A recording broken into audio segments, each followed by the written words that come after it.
What's up, YouTubers? So before we get started with this video, on ESPN SportsCenter, they're going to be talking about what are the keys to success for the Buccaneers to beat the Chiefs. So let's see what they have to say about that. It's always fun when it's a Saturday. Every day on SportsCenter, NFL analyst Jeff Saturday with us. Hey, let's get in the trenches, big boy, with our six-time Pro Bowl center. What is the biggest key for Tom Brady and this Bucs offense in order to keep pace with Mahomes and that Chiefs offense? No turnovers.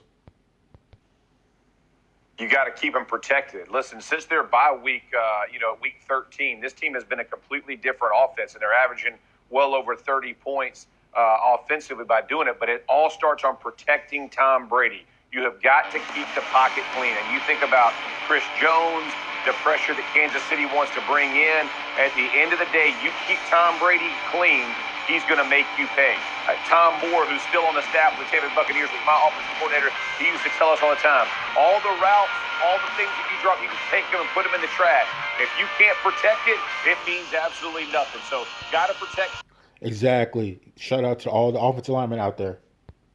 Tom Brady to let Evans, Godwin, Antonio Brown, Gronkowski, you name them, make plays, but protection is going to be the key. Yeah, maybe some of those running backs, too, to keep the Chiefs offense off the field a little bit more if you can eat up some of the clock. On the flip side of that, Mahomes is likely going to be without both of his starting tackles. This is big. Eric Fisher out with a torn Achilles.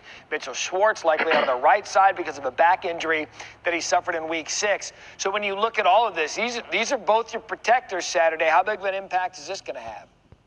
So Patrick Mahomes has his two starting tackles out, huh? Yeah, that's going to means a field day for the defensive linemen. Those guys are going to pin their ears back and have a field day with Patrick Mahomes. Pressure, pressure, pressure.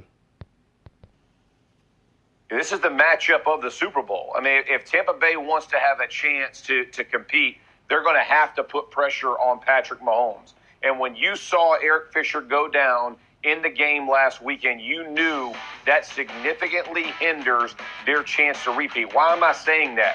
Because you have one of the better left tackles, especially protecting.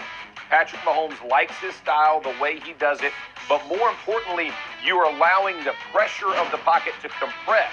It's not just about getting sacks. It's about getting pressure. You're looking at JPP and Shaq Barrett. They've had 5 sacks, but more importantly, Matt, 21 pressures in 3 games. When you talk about pressuring Patrick Mahomes, you want to force him to go into the pocket and attack the line of scrimmage. You do not want him getting outside where he buys time and all of a sudden he makes those off-schedule throws to Kelce or to Tyreek. Exactly. Pin those ears back and do not lose containment.